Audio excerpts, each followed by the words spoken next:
Stevensville, and 102.9 FM on K275BS Missoula. It's time for Montana's only daily sports talk show, Nuanez Now. Watch the show statewide on SWX Montana Television. I like football! Now here's your host, Coulter Nuanez.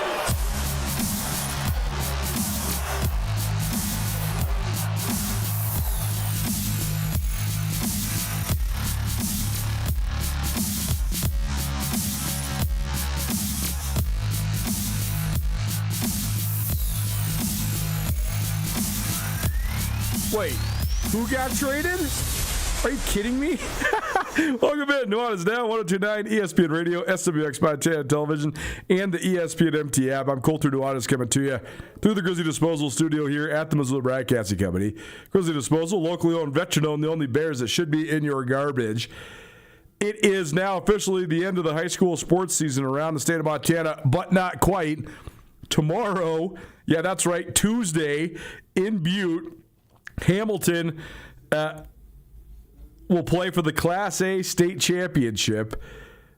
And that's because it all got rained out down in Hamilton. So Hamilton versus Laurel tomorrow in Butte. So there actually is still one more event going on. But all the rest of it, baseball for AA and AB, softball for AA and BC, track for all four classifications of high school sports, and tennis for all four classifications of high school sports, all now in the books. So we have plenty of coverage for you, not just today, but throughout this week and next week. We're going to catch up with as many of the state champions as we possibly can.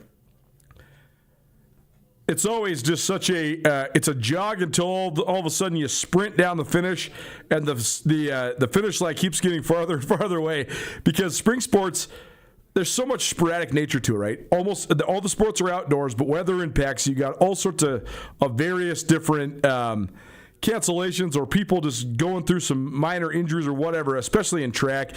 So you never know when you're going to get like full-fledged competitive fields or competitions or whatever. But then state rolls around, and it is one of the big weekends of the calendar sports year. And then all of a sudden you have, how many state champions were just named this last week?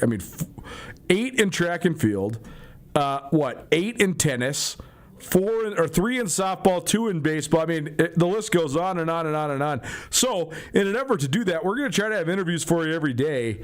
But there's just a lot of people to catch up with. So I hope it's not old news by the time the end of next week rolls around. But either way, I think there's some pretty enduring storylines and some pretty enduring accomplishments here to talk about. So we'll get it started today with a couple of the athletes in Missoula at the Class AA and Class B track meet here in the Garden City that set all-class records. We'll hear from Wilson Schmidt, the all-class record holder for the second time in his career in the 800 meters. That's coming up at about 4:30. We're also going to hear from Emery Peel, a Billings senior graduate who set the all-class state record in the 100 meters over the weekend as well. We'll also have results for you from all the various state championships. We'll also talk some NBA finals, some Stanley Cup finals.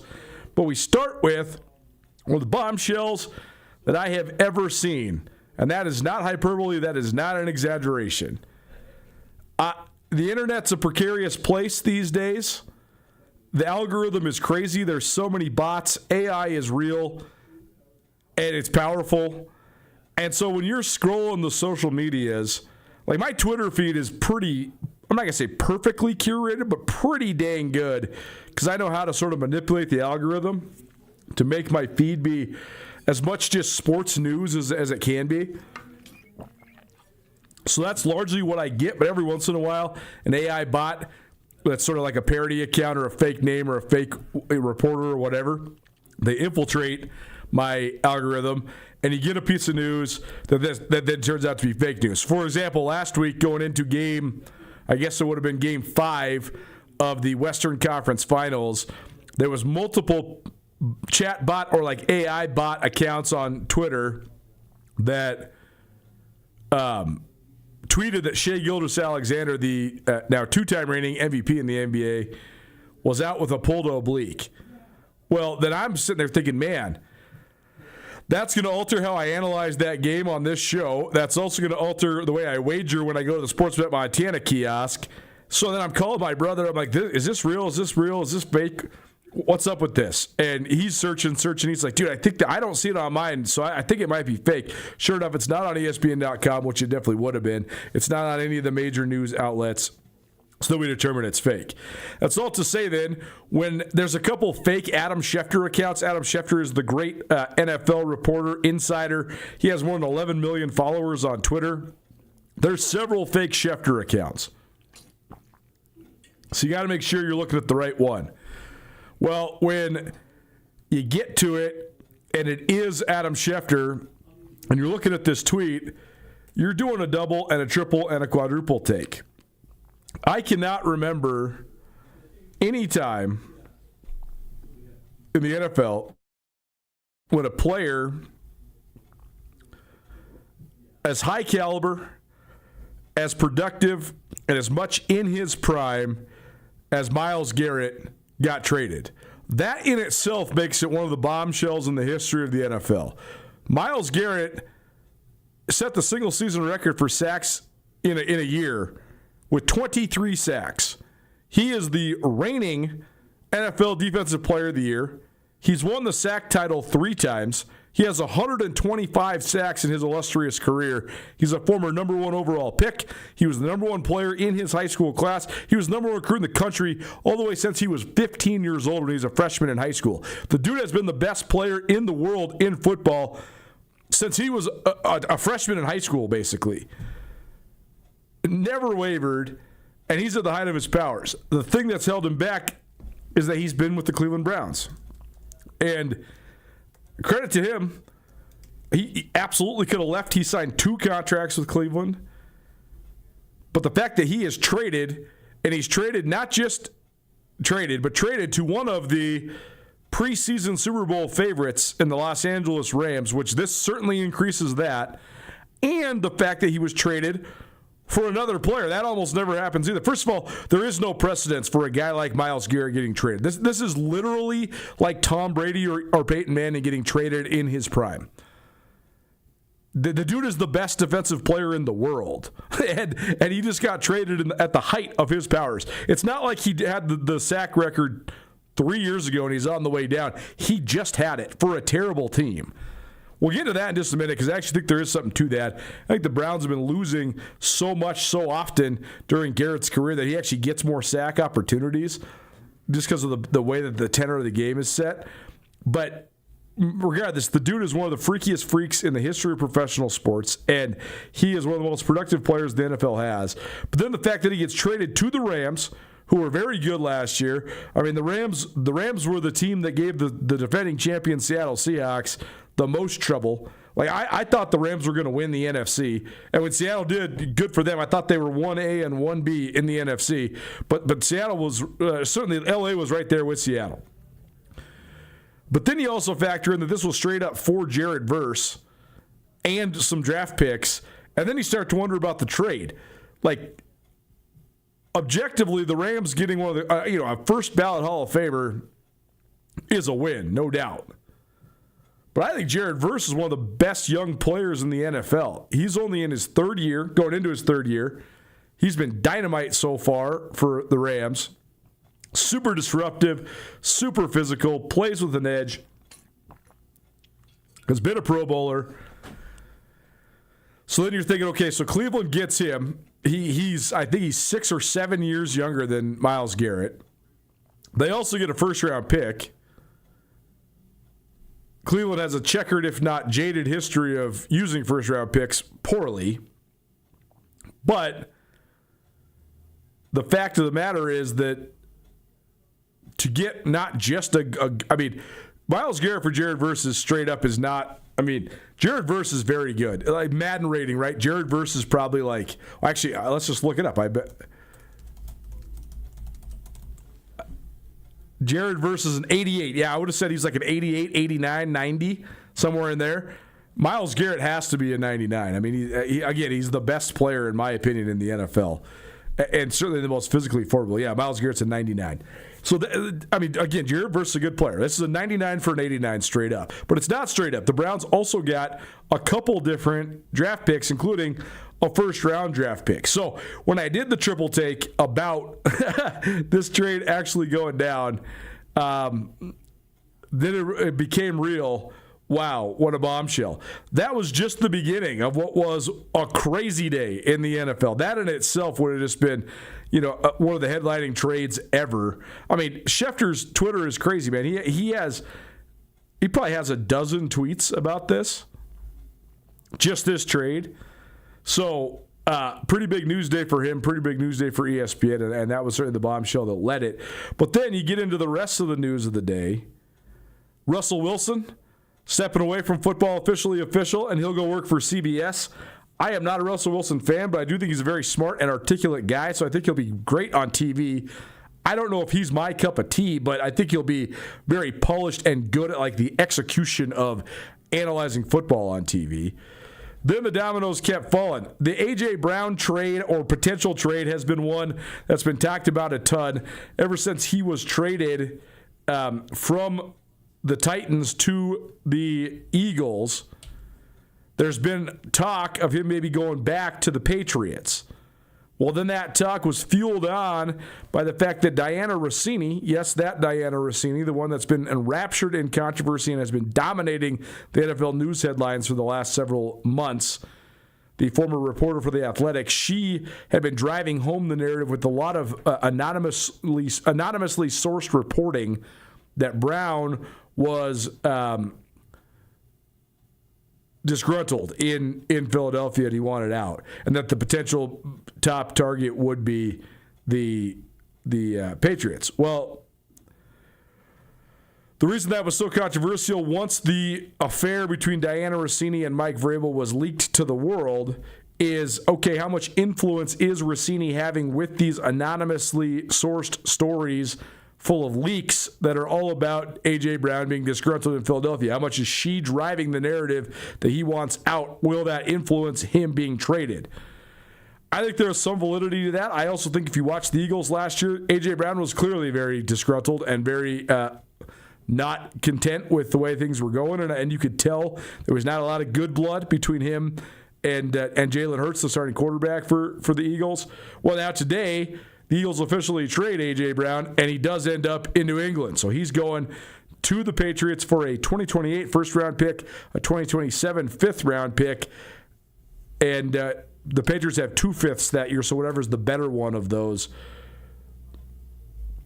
this reunites A.J. Brown and Mike Vrabel. During his time in Philadelphia, Brown was amazing. He had 339 catches, 5,034 yards, 32 touchdowns, won a Super Bowl, and was a 3-time All-Pro. He had the 2 single-season highest receiving totals, so single-season records for all of Eagles history. 1,496 yards in 2022, 1,456 yards in 2023. Then it dropped off a little bit, and you have to wonder if that was part of the being disgruntled. So that was the second crazy news brief of the day. I guess Russell Wilson sort of gets buried, but it is something that's worth noting because I know there's a lot of Seahawks fans around here.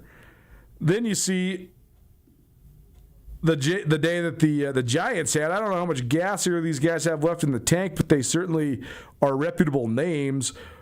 Odell Beckham Jr. going back to NYG, going back to play for Big Blue. He was outstanding there. He has not done much since leaving there.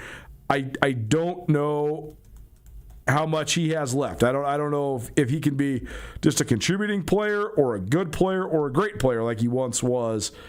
Odell Beckham, he had some breakout years in New York. I mean, his 2016 season was the season. I guess 2015 is probably the year that really put him on the map. That's his rookie year. Scored 15 touchdowns for the Giants, had over 1,300 yards. Then the following season, 96 catches, 1,450 yards, 13 scores. The following year, 101 catches, 1,367 yards, 10 scores. Then he got hurt in 2017. He only played in 4 games. And he's really never been the same since. He had 1,000 yards in each 2018 and 2019, just 10 total touchdowns there. But since then, I mean, you're talking 319 yards, 537 yards, 232, 305. Didn't play or sign anywhere in 2022. Came back for Baltimore and caught 35 passes for 565 yards, 3 touchdowns 2 years ago. I guess 3 years ago now, 2023. 2024 did some stuff, but only had 9 catches. No touchdowns. Didn't play again last year. So does he have anything left in the tank? He's 34. But he's going back to the Giants. And then Juju Smith-Schuster, who is a great player in Pittsburgh, a good player in Kansas City. Does he have any juice left in the tank? Not sure. But he is also going to the New York Giants. So it was a crazy day considering it's June 1st. But here we are, the NFL dominating the headlines here across the wide world of sports.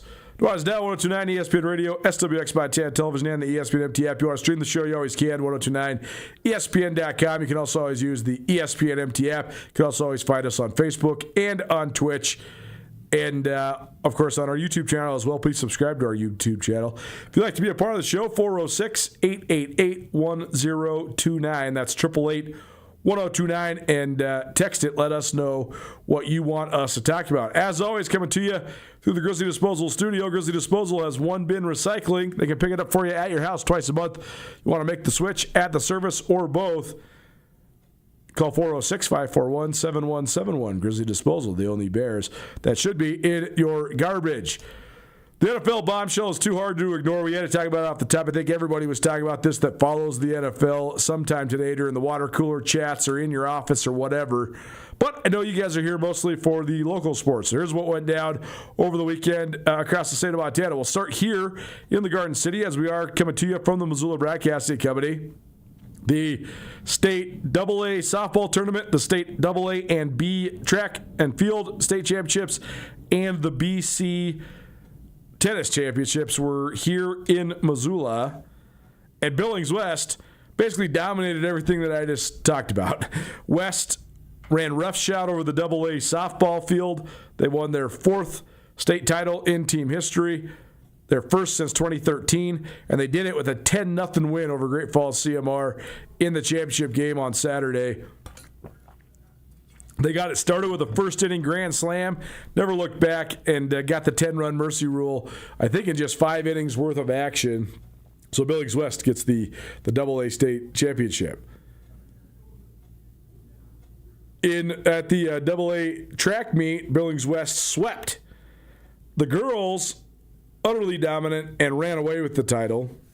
The boys needed an all-out effort in the final event of the weekend to come out on top. West was down 5 points going into the relay, the final relay, the mile relay, and they ended up getting second. Missoula Big Sky with a hell of an effort to get first. We will catch up with Missoula Big Sky senior Blake Williams, who had himself an awesome weekend this last weekend for the Eagles. He'll be in studio with us on Thursday, so look forward to that. But Big Sky won the 4x400 in thrilling fashion, but then West gets second, and that helps them get more points in the relay than Glacier and surpass the Raptors and win their first state championship since 2017. It's their 15th boys track and field state championship. Their 8th on the girls' side. First for the boys since 2017. First for the girls since 2016. So great job by Billings West.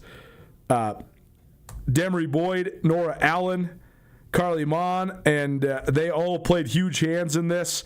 They all scored points in the 100 meters, the 200 meters. Ella Clonch was on both their relay teams that really contributed as well. It's a great group of sprinters. Like, here's how you win a state championship with 122 points like Billings West did. You're going, 100-meter finals. They got 3rd, 5th, and 6th. The 200-meter finals, they got 2nd, 3rd, and 4th. The 400-meter finals, they got 1st and 7th. Just on down the line, so many different point scorers for West, including several state champions as well. Aaliyah Vogel won in the 400 meters for the Golden Bears. Jane Allen was 2nd in the 1,600 meters and the 3rd in the 3,200 meters. You can just go on and on and on and on. All those ladies that were on the two relay teams, though, they all compete in a ton of different events. And that's what helped buoy Billings West on the girls' side. On the boys' side, it was a very thorough and complete effort, but there was a lot of great competition on that side. So a trifecta of state championships for the Billings West Golden Bears, all just in one little corner of the world, right? Actually, the softball championship was moved to the University of Montana on Saturday. Because of the weather, the Grizz have turf, so it makes the infield a lot easier to handle. But most of the weekend, Billings West was chilling at Fort Missoula for softball and at MCPS Stadium for track. So everybody was just sort of right there. Other best storylines from the weekend this is our Prep Extra. It's probably presented by Farmer State Bank. Farmer State Bank, which in the lives of Montanans since 1907. 4 all-class records did fall in Missoula. I had to feel bad for the athletes. I know it is just how it is, and it's the way Montana high school sports works, and it's weather's always going to be a factor. The weather is just so sporadic and unpredictable in Montana. But a lot of the baseball and softball tournaments got completely condensed, and that was a little bit tough on the athletes. They basically had to perform much later, in much shorter turnaround times, especially when it came to the baseball and softball. But I also thought in track, super rainy conditions, okay, it impacts every sport.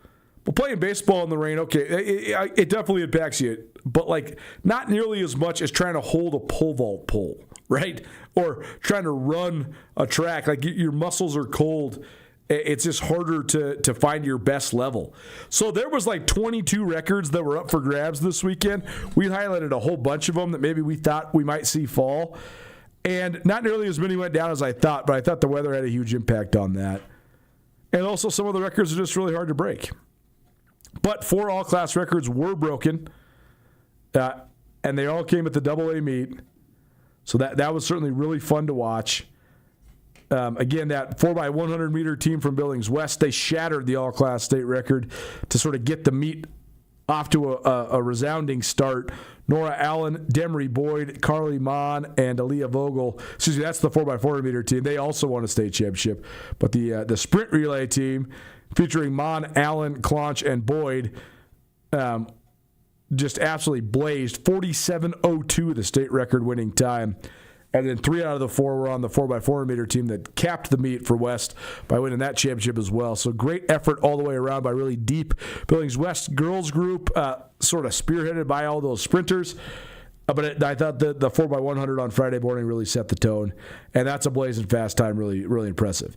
Emery Peel, a Billings senior graduate, she is coming up here on the show in about an hour. She is the first young lady to go under 12 seconds in the 100 meters ever. Pretty cool, great story.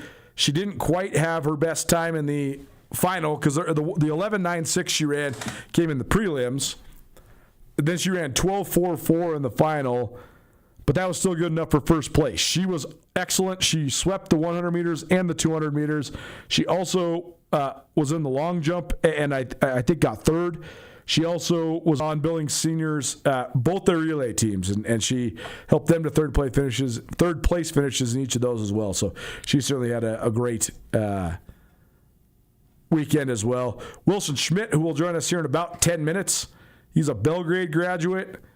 He broke his own all-class record in the 800 meters. That was very impressive. But perhaps the most impressive record of the day was one that came out of nowhere. A lot of people thought the 110 hurdles record could be in peril. The 2 top contenders to break it were Kellen Kruger of Big Sky, who unfortunately was not able to get healthy enough to participate in this. He got hurt the second weekend of the year. The first weekend of the year, the very first meet of the year, he ran 13.66 seconds in the 110 hurdles. That is about half a second faster than what was the all-class state record. So he was the number one guy people were wondering about. Well, unfortunately, he could not compete, so that's a bummer for him. Oliver Mao then took over as the favorite. He's a junior from Helena Capital. He ran under 14 seconds one time and also ran right at 14 seconds another time. So he was sort of considered another one of the favorites. You had Cormac Batt from Big Sky in the field as well. He was a guy that a lot of people thought might be able to go out and compete for a championship. I'm not going to say Cooper Pelt came out of nowhere, but when you run a PR by over half a second and smash an all-class state record to win the state championship in your event, man, that's a pretty unbelievable performance. Cooper Pelt came in a season best time of 14.5 and change. He ran 14.03, and he beat Mao. You got to feel terrible for Mao. Mao busted the all-class state record. He ran 14.09 and lost on a photo finish to Cooper Pelk. Pelk, of course, a junior at Kalispell Glacier and a future Montana Grizzly. But that was one of the most impressive races I have ever seen. That was one of the you will never forget me type of races. Like, I am here, remember my name type of races for Cooper Pelk. Pretty crazy. Nuanez Now ESPN Radio, Prep Extra, proudly presented by Vertical Raise. Vertical Raise, the elite online fundraising platform. You want the biggest check for your high school sports teams? Visit verticalraise406.com. On the softball diamond, Shepherd won the Class BC championship. That's their second straight title. They went 25-0 last year, 24-0 this year. That's 49 straight for those that aren't very good at math. Shepherd had never won a state title until these last 2 years. Now they're back-to-back defending champions. Unbelievable run for them. We'll catch up with them later on this week. In state tennis, Mason McCarty did it. Elliot Basinger fell just short. McCarty from Bozeman Gallatin was gunning for his fourth straight state championship, and he did it. He won through in straight sets, and he finishes his career as a four-time state champion, just the fifth Montanan to do that, and with an undefeated record. He is headed to the University of Montana next year. Basinger from Missoula Hellgate had not lost a match in her career until she lost in the state championship of her senior year. Heartbreaking ending for sure, but how about this? She lost to Georgia Pike. Who's Georgia Pike? She's a freshman at Great Falls CMR. She just went undefeated during her freshman year, so now is she the one that's going to take up the quest of being the next undefeated champion in Montana? I think Basinger would have been the fourth girl to ever do it. Georgia Pike still got 3 more years left, but she just beat a girl that had never lost before in high school tennis, and now Pike is now the one to beat from here moving forward as only a freshman there at Great Falls CMR. More on tennis in just a little while as well. The Havre girls and the Laurel boys won their first outright titles in Class A track. We'll have more on the individual standouts from that meet. It was held in Laurel, and several other really big I thought outstanding individual performances. Robert Merchant from Big Fork certainly comes to mind. There was also some great performances at the Class C meet. Jolie Klemple helped lead Richie Lambert to their team state title. So that was a really great performance as well. We'll have more on the individual standouts from A, B, and C tomorrow on the show between 4 and 6. In baseball, Sentinel and Big Fork each won their first championships ever. Sentinel did it into the wee morning hours on Saturday morning. We'll get to that here in just a little while during our Diamond Time segment. Sentinel boys will join us tomorrow on the show, so we'll have that interview for you as well. Big Fork got quite a pitching performance to win their first state title. They defeated Dillon. Sentinel, by the way, defeated Bozeman Gallatin. So more on those coming up. At the Class B State Track and Field Championship, I thought Buck Prather, Garrett Prather is his full name, but Buck is his nickname. He was really, really impressive to watch. He shattered the Class B state record, the 200 meters. He was only 0.2 of a second off of the all-class state record.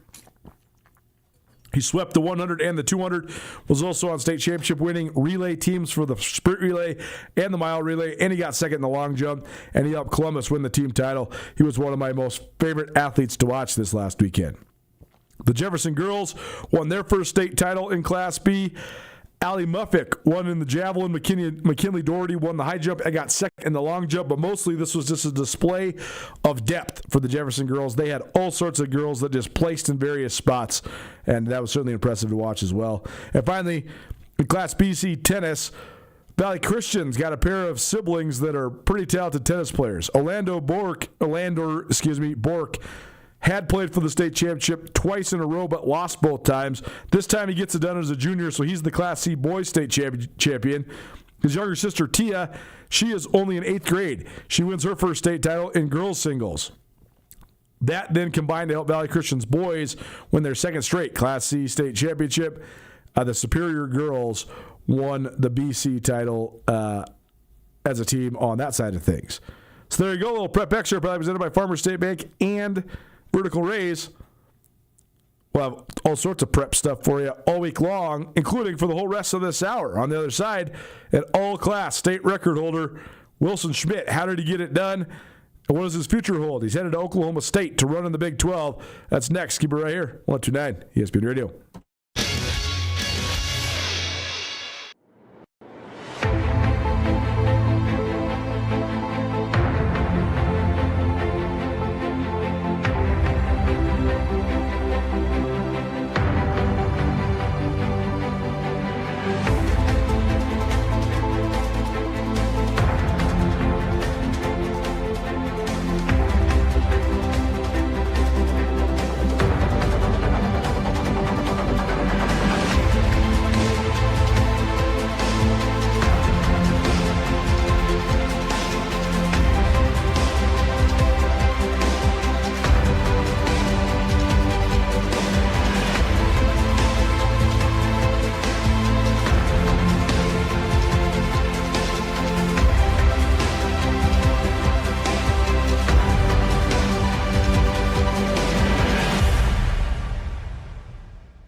DeMorris Buick GMC is ready to help you safely travel Montana's scenic roads in comfort and style. Stop by DeMorris today and test drive some outstanding SUVs. Right now, take advantage of closeout pricing on the uniquely designed and well-equipped 2024 Buick Encore GX with models starting at $28,895. Don't miss this opportunity. Go to demorris.com to preview our inventory of 2024 Buick Encores and then pay a visit to DeMorris Buick GMC on West Broadway in Missoula, your family-owned hometown dealership for over 60 years.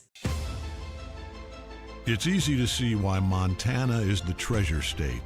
At the University of Montana, we look inside. We see an old truth with fresh eyes, that Montana's greatest treasure is its people. So whatever tomorrow brings, we meet it the only way we know how, with a mind for making. Because what's made in Montana is remaking the world. Missoula. ESPN Missoula Sports Center.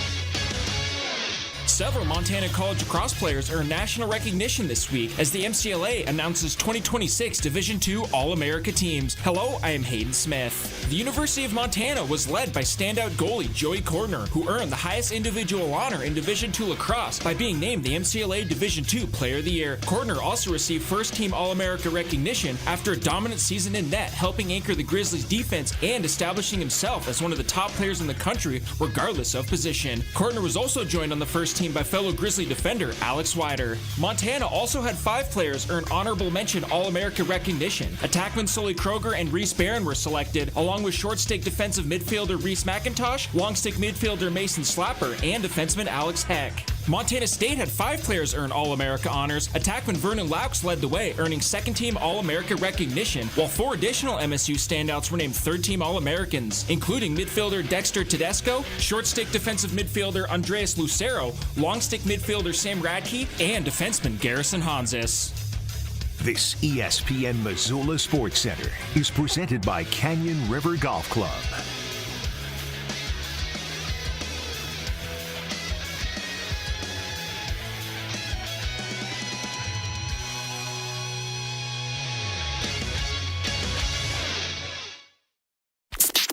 This is Nuanez Now on 102.9 ESPN Radio Missoula.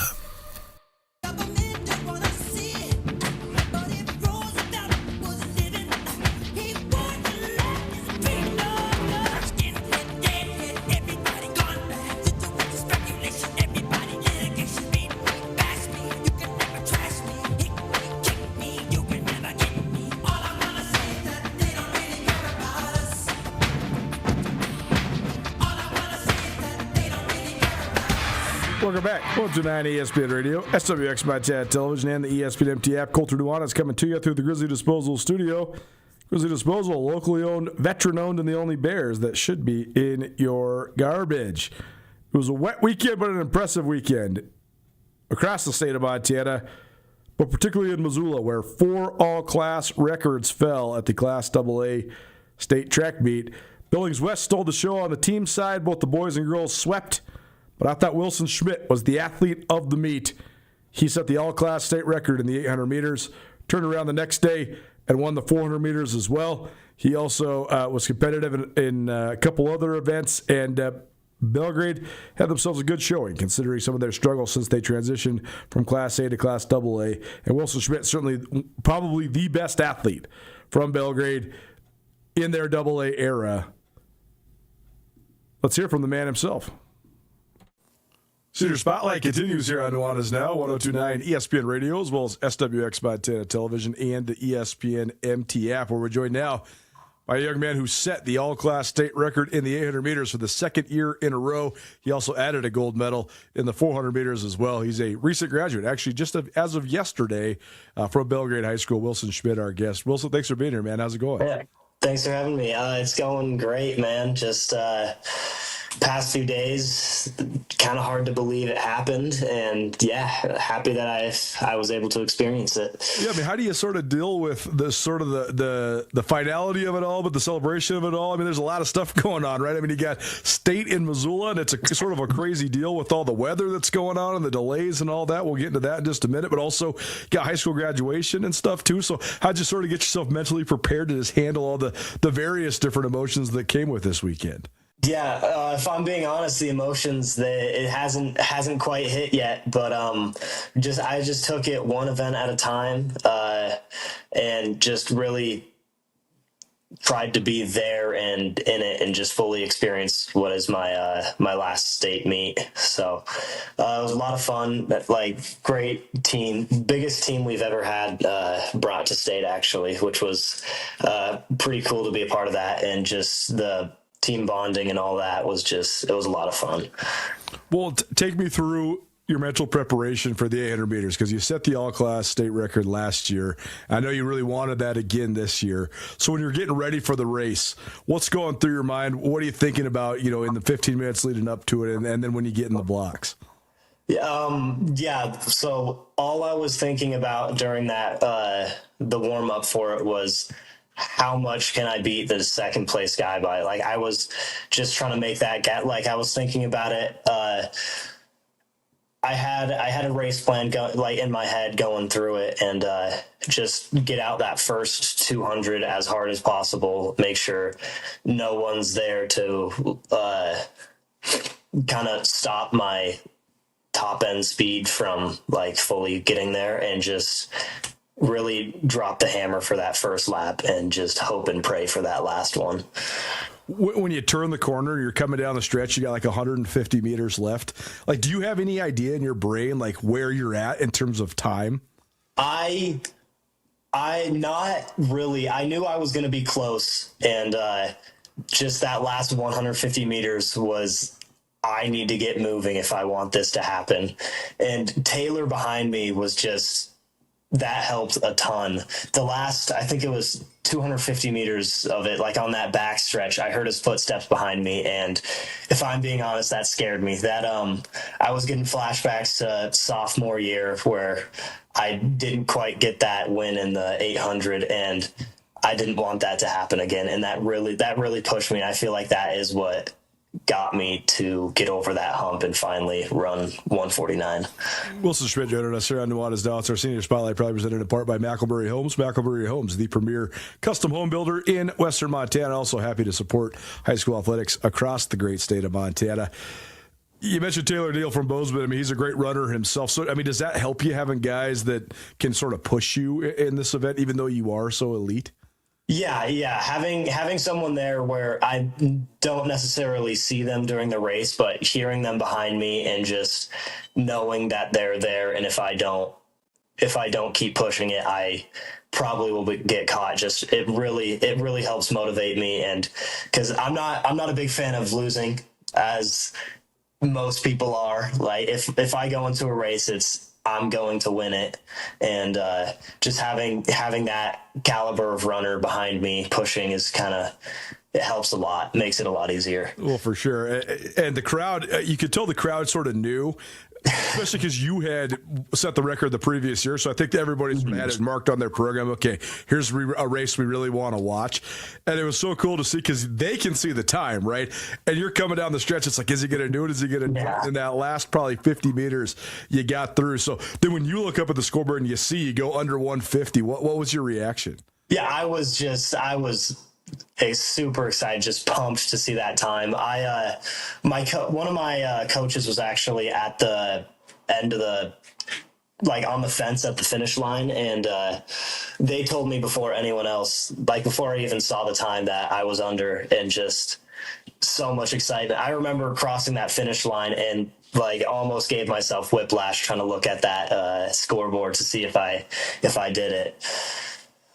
So it was a lot of fun. That just it's hard to explain that feeling. It was amazing. Well, this is something that we've talked about on this show quite a bit, is the fact that you have to set the state records at the state meet, and that comes with a lot, right?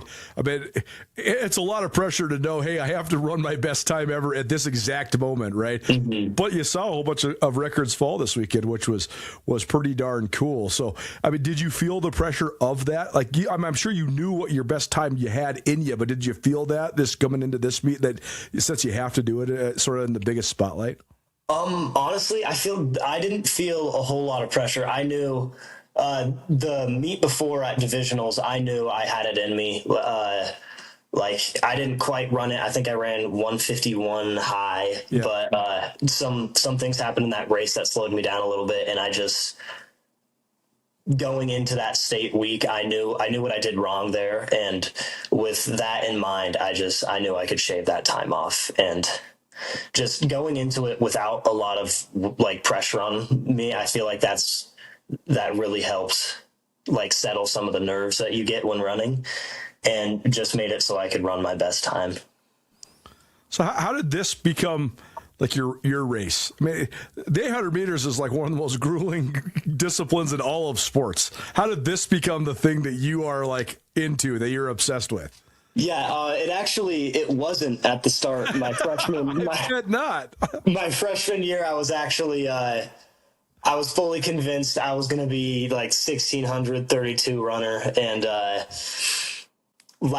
think the last 3 meets I ran, last 4 meets of my freshman year, I ran the 800. They just tossed me in to see what I could do. I ran 202, 201, and then at divisionals, I shaved 8 seconds off of that time. And ever since then, I just kept running it, and I loved it.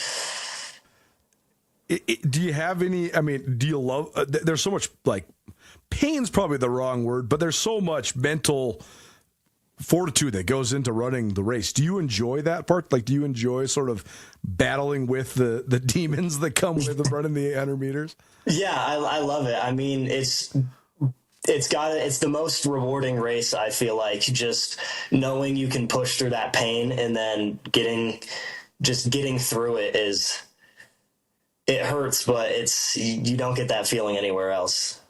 No doubt. Wilson Schmidt joining us here on Nuanez Now. It's our senior spotlight, highlighting some of the best individual seniors from throughout the world of high school sports in the state of Montana. Wilson bound for Oklahoma State next year to join the Cowboys as a long sprinter / middle distance runner. How about the 400 meters then? That was a sort of weird timing, right? You run the 800, you get the state record, you got your latest gold, but then you have to wait for a little while, and then all of a sudden it becomes a long while because the lightning comes and there's no 400 meters on Friday. They ended up pushing it all the way back to Saturday.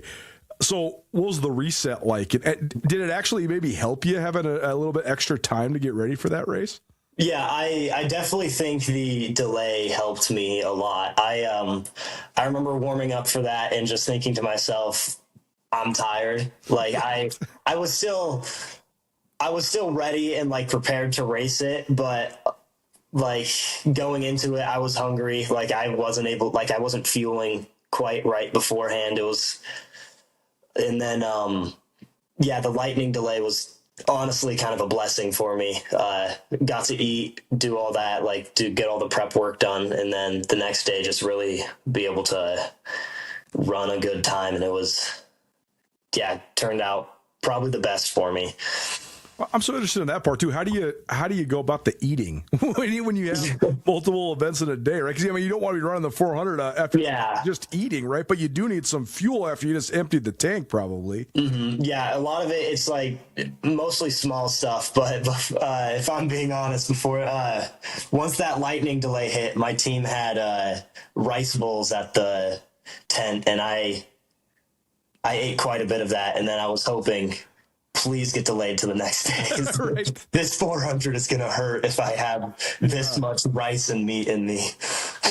Tell me about the 400 then, because I know you only ran it a couple times this year, but you got qualified, and then you went out and, you win gold, and you also beat the all-class state record holder in William Hollensteiner from Flathead. So tell me about sort of the strategy of just sort of qualifying late and then getting into that event and then going out and winning a gold medal again.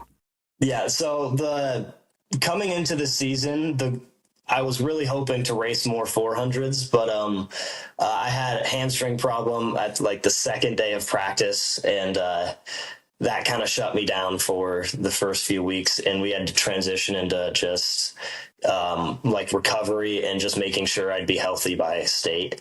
So we had to sacrifice a lot of races during the season just to make sure I was healthy in this point, and just this year, the goals kind of shifted throughout the year, and but by the end of it, I'm really happy how it turned out. And the race itself it's kind of tainted for me, if I'm being honest. I feel like winning is obviously nice, but that's not how I wanted to do it. Will was spread pretty thin during that race, just with all the events he was doing, and on top of that with his injuries, and just winning. When I win a race, I don't want it to be I was on my best day and the guy I beat was struggling. I want it to be like I beat him because I'm better, if you know what I mean. But just knowing that he is capable of running faster, and it's just an off day for him, kind of, because I've been working for this for the past 4 years. I've always placed in the 400.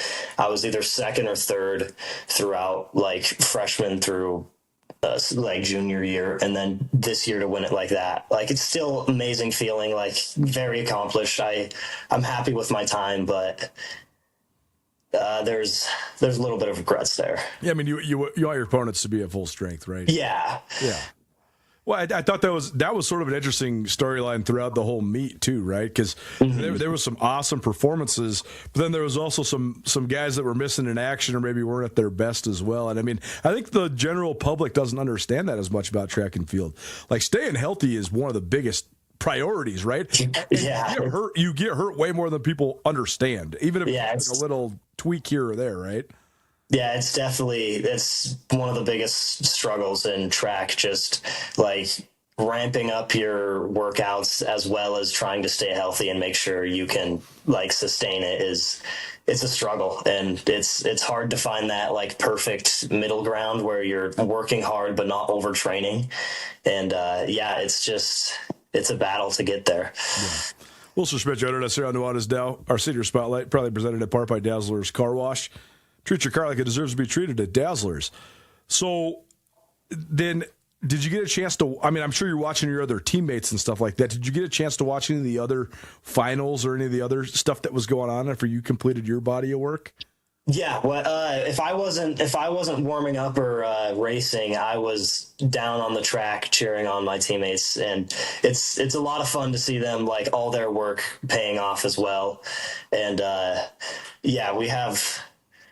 It's a lot of fun. I love the sport. Watching it is a lot of fun, and even if there are none of my teammates racing, it's still I'm right there watching, and it's a lot of fun. Did you get a chance to watch the 110 hurdles? I did, yeah. It was. What a race, right? Yeah, I could never. Those hurdles are way too high. I know. And talking about guys competing, man. I mean, holy cow. I mean, yeah. Cooper Pelk's PR was like 14.6, and he comes in and runs 14 flat. I never seen anything like that. Pretty impressive to watch. Well, let's talk about the future then. So you turn on the page here in a couple months, you get a chance to enjoy graduation, enjoy summer, all that for the next couple of weeks, but then headed to Stillwater, Oklahoma to run in the Big 12. So tell us about your path to Oklahoma State. When did that opportunity first just sort of land on your radar? I first, let me think. When was it? I think it was my junior summer, right after nationals, my sophomore year, in that range. I placed third at nationals, and then I started getting a lot of people following me on Instagram and reaching out, just saying, hey, we're interested. And just Oklahoma State was the top one that I was looking at, and I was just looking at their program and everything for distance, it was this is perfect, and this is where I want to go. Just have an opportunity to run at that high of a level. What do you think of just sort of the challenge that awaits you? Yeah, I'm super excited. I can't wait to be in those races and be near the back of the pack, just trying to survive. Basically, it's gonna be a lot of fun. Do you have any idea what you want to go to school for? I don't have a set major right now, but I'm hoping to stay around sports and track, hopefully, but we'll see. A lot can change, and I'm open to a lot of things. So. Well, Oklahoma is sort of a different world than Montana. So what do you think of just sort of the lifestyle change that awaits you? Yeah, it's going to be pretty different. The lack of mountains is going to be a change. I don't know if I'll ever get used to that, but I'm super excited. I can't wait for the change of scenery and just getting over there and being a part of a new community. It's going to be a lot of fun.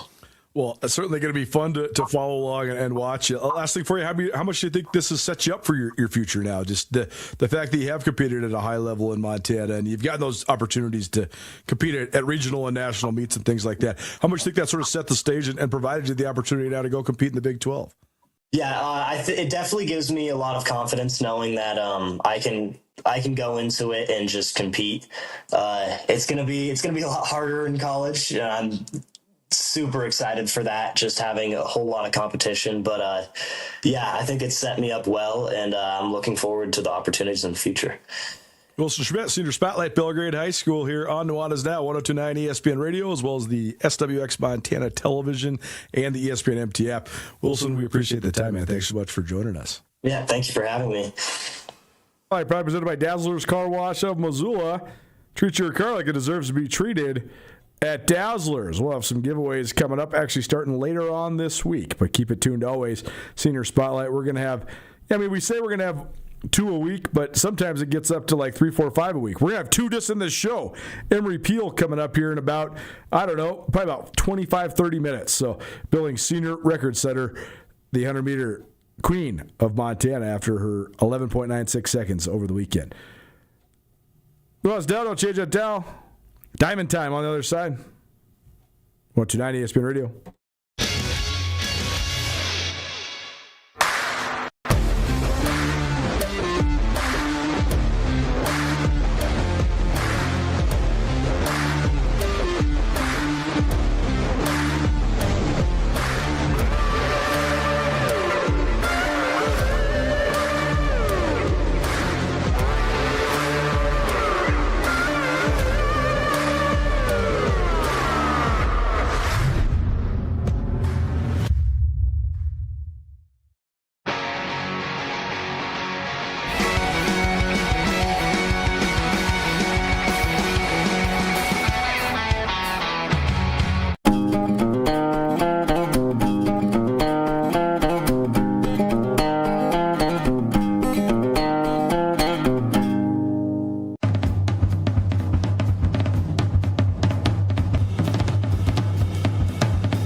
Les Schwab changed the tire game more than 70 years ago.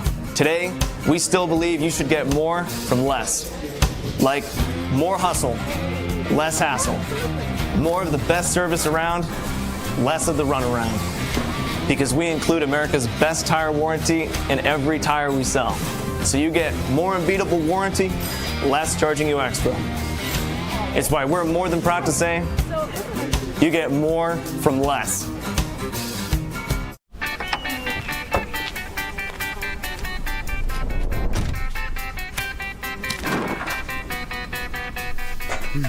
What do you expect me to say to her? She's getting married in 30 minutes. We're doing everything we can.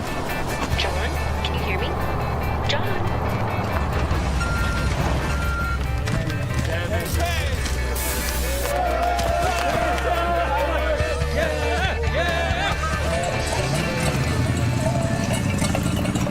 Mountain Town Vacation Rental Management, your local partner for vacation rental success. We provide a fully customized hosting experience tailored to your needs and goals. Your home is listed on every major site, helping you maximize visibility and bookings. And our local team is available 24/7 to handle guest needs and booking inquiries. Let us take the stress out of managing your vacation home. Contact us today at mountaintownvrm.com or give us a call at 406-369-3080.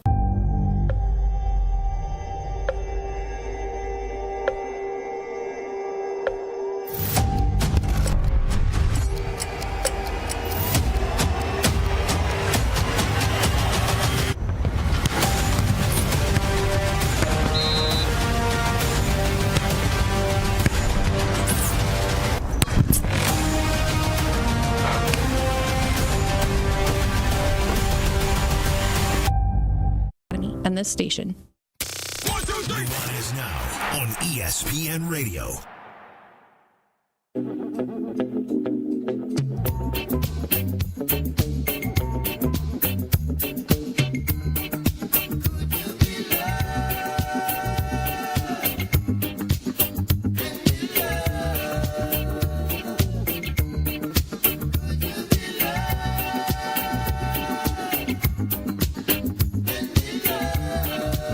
Welcome back.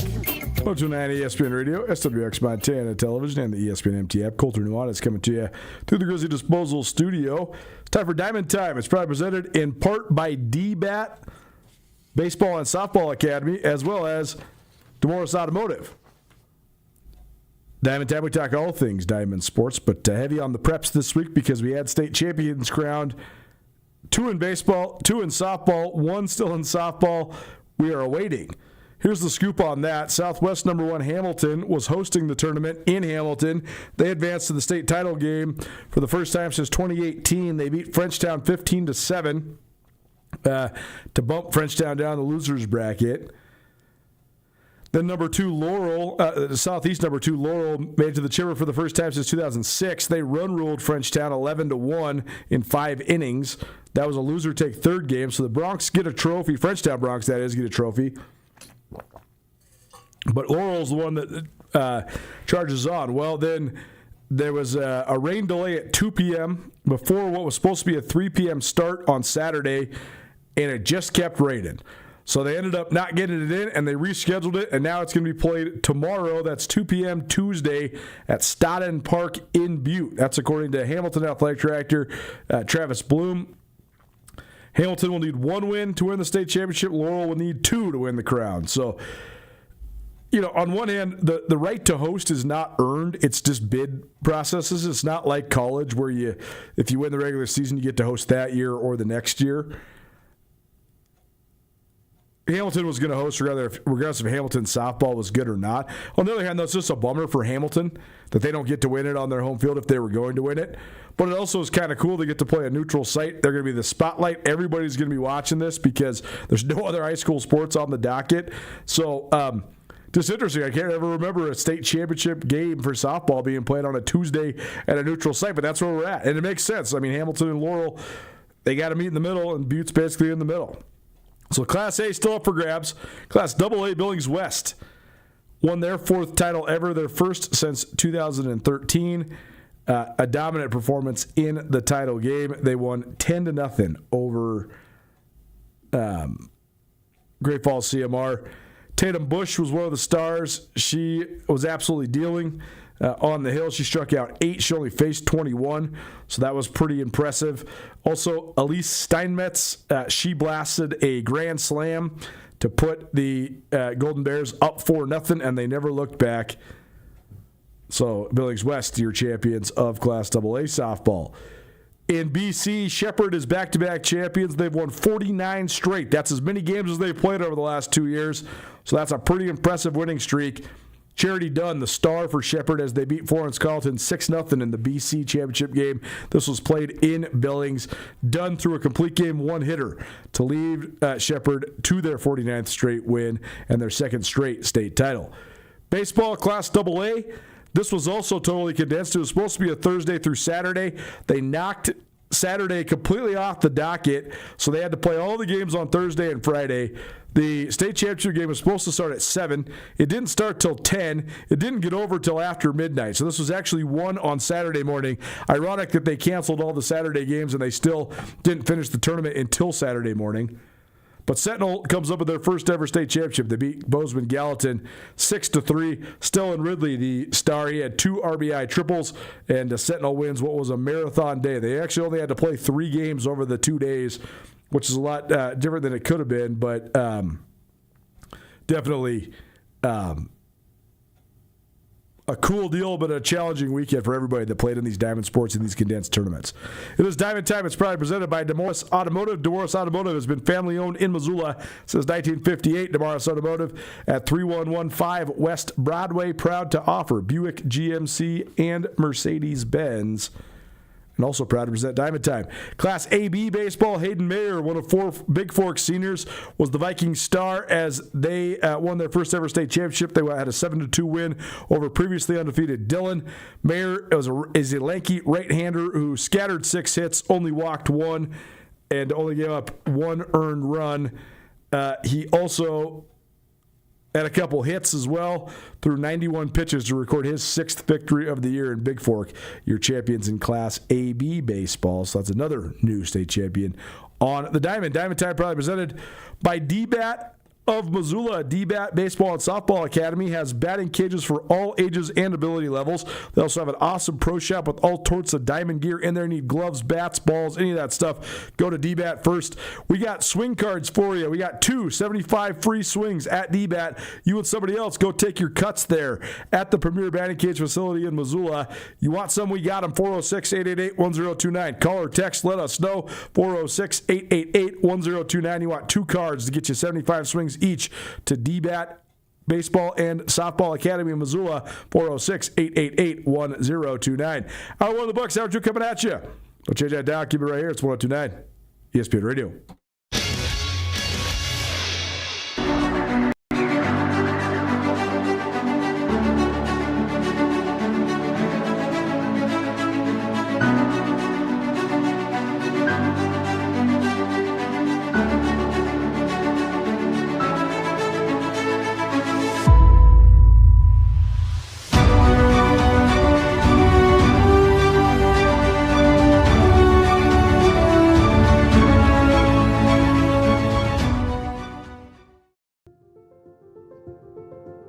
Life can change in an instant.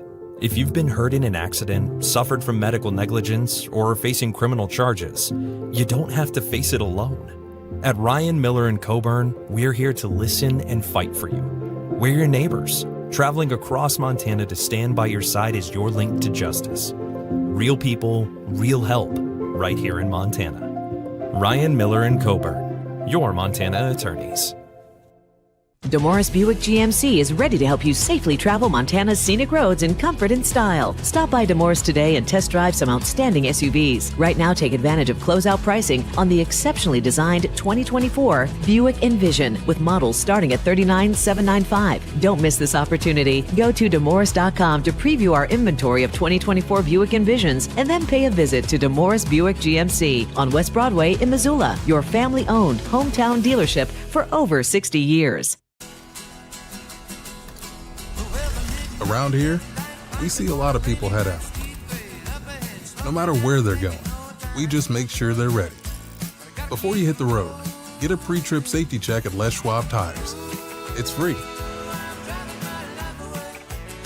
Plus, this May, save up to $200 on select sets of 4 tires. If we can't guarantee it, we won't sell it.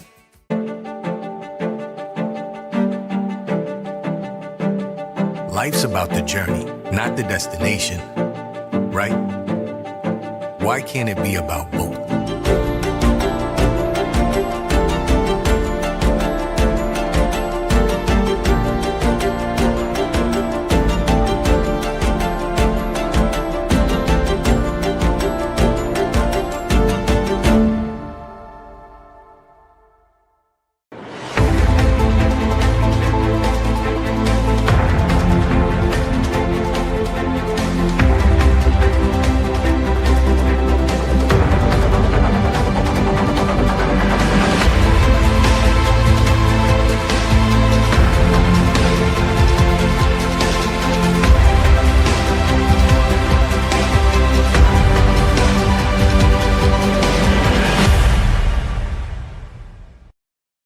ESPN Radio for Western Montana, KKVU HD3 Stevensville, and 102.9 FM on K275BS Missoula. ESPN Missoula Sports Center.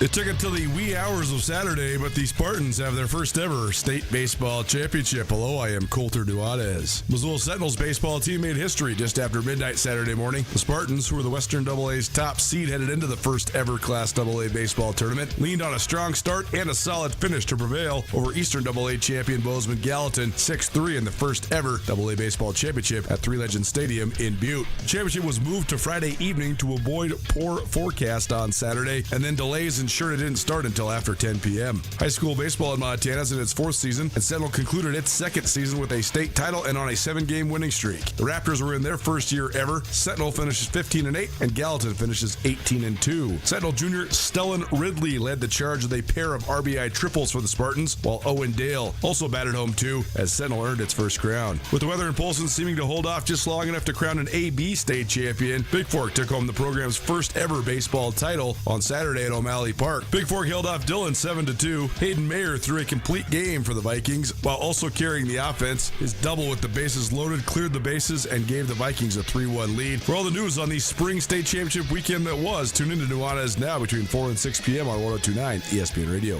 This ESPN Missoula Sports Center is presented by Canyon River Golf Club. It's Nuanez Now on 102.9 ESPN Missoula. Watch the show statewide on SWX Montana Television. It's a crazy world we're living in, and I just can't see it. And half of us immersed in sin is how we have to give these futures made up virtual insanity. Now always seem to be about this love we have for useless twisting of that new technology. Oh, now there is no sound, but we all live underground. Welcome back. That music video is so cool. You should go look it up. I actually need to watch it again. Maybe it's not as cool. Maybe it just was cool to me because it was, 1996 and I was 10. Jamiroquai, bringing you back here on this Monday. Hope you have a great start to your week. Sort of a drag of a weekend in terms of the weather, but at least we had something to do watching all the high school state tournaments. The weather certainly impacted it, but is what it is. It's how it goes, It gives us something to talk about, I guess, but also, if you're going to complain about the weather in Montana, I don't know how to help you. So, certainly, I spent some time at the track meet, some time at softball, most of the time at home just watching it on the stream so I could hang out with my family.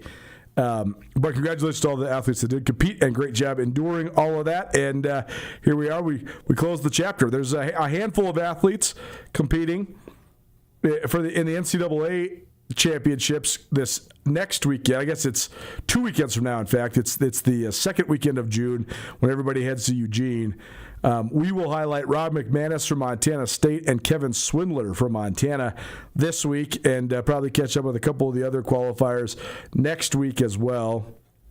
But other than that, we'll transition into the high school basketball and football all-star time in a couple weeks. But right now, this is sort of it. This is when it's over, and now we're into the time where we're trying to figure out what to talk about. So you let us know what you want us to talk about by texting us 406-888-1029. That's 888-1029. Call it, text it, let us know what you want us to talk about. We are planning a show at Cache One Pond later on this week. It's either going to be tomorrow or Wednesday. We'll let you know when we get that fully solidified. I'll probably have that done by the end of the show. By the way, if you missed anything in the first hour of the show, we gave you the top storylines from the weekend in the high school world. We gave you the bombshell of Myles Garrett getting traded from the Cleveland Browns to the Los Angeles Rams for Jared Verse and a few draft picks, including a first-round draft pick. We also talked about A.J. Brown of the Patriots, Odell Beckham and Juju Smith-Schuster to the Giants, and Russell Wilson, not in the NFL anymore, into the broadcast booth for CBS. We also gave you all the state champions. We gave you some diamond time, and we heard from Wilson Schmidt, the all-class record holder now in the 800 meters out of Belgrade High School. All of it on the Nuanez Now Pod, which is available on all your various podcast hosting platforms. Please rate, review, subscribe. Speaking of our friends at Cache One Pond, the following conversation is probably presented by Cache One Pond. Cache One Pond is the premier pawn shop in western Montana. Last week during this segment, we gave you some of the top storylines to watch across the state coming into this high school championship weekend. Well, let's follow up on the ones we highlighted last week and tell you how it went. Our top track storyline was, one of our top track storylines was all the records that were in peril, but certainly one of the guys that had the chance to break the most records was Buck Prather of Columbus High School. He broke the Class B record in the 200 meters. He did not break the Class B record in the 100 meters, but he did sweep those two events, and he also was on the winning relay teams for the 4x100 and the 4x400, and he placed in the long jump as well. He scores a whole bunch of points and gets the 200 record, and he'll be in the mix for the all-time 200 record. His time of 21:38 is the fastest in Class B history and the third fastest in state history. 21.06 by Chris Wilson of Great Falls CMR in 2009 is the all-class state record. I mean, that's a borderline world-class time for a high school kid, 21 seconds. I mean, if you go under 21, that's freakish at the high school level. Prather's going to be there. He's only a sophomore. So if he keeps getting better, he's going to be right there. But a good weekend for him, no doubt. Another storyline we highlighted was the fact that there's two state baseball tournaments now instead of just one all-class tournament. There was a AA tournament and an AB tournament, and that allowed two first-time champions to win on the diamond. Missoula Sentinel in Class AA. We'll hear from the Spartans during tomorrow's show. And also Big Fork on the Class AB race. So a lot of people thought Billings Central would be right there to repeat. They did not go their way. Big Fork, a lot of people thought Dillon was going to be the team to beat as well with an undefeated record. But Big Fork gets it done, and Big Fork is a legitimate force in a variety of different sports. People wonder what would happen when they move up from Class B to Class A. Well, it hasn't really impeded them at all. They've been excellent in everything from basketball, especially girls basketball, volleyball, baseball now with the championship there. They've been good in football. So Big Fork is certainly not missed a beat since they moved up from Class B to Class A. The primary AA storyline we've highlighted in softball was that of Kalispell Glacier. They had won 3 out of the last 4 championships. They won the title last year in an epic championship game against Billings Senior that they won 19-17. 2 years ago, they lost in epic fashion as Capital won on a walk-off inside the park home run by Anna Cockhill, who's now a star for the Grizz. But Glacier had won the previous year before that as well against Helena High. So, they were gunning for their third title in the last 4 years. Hadn't quite done that yet. But they were certainly one of the favorites coming in. And they lost their very first game to CMR. And the tournament was sort of just turned on its head after that. The only 2 games got in on Thursday, so then everything got condensed on Friday. They started playing the first-round games at 8 o'clock in the morning, and it just sort of trickled downhill, and it made it for pandemonium. I'm not saying that the weather and all the delays and all that made the results sporadic, but I don't think you could say it didn't have an impact either. Billings West came in as a team that was good, but I don't know if anybody thought they were going to win it. I think people thought it was going to be either Glacier or Sentinel or CMR or Billings Senior, but West rose up and stole the show. And they're the state champs for the first time since 2013.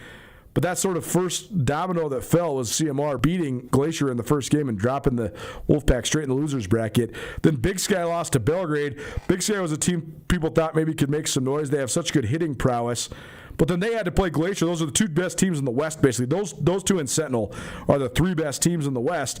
And Big Sky and Glacier had to play in a loser-out game. So one of the two best teams in the West is going home right away.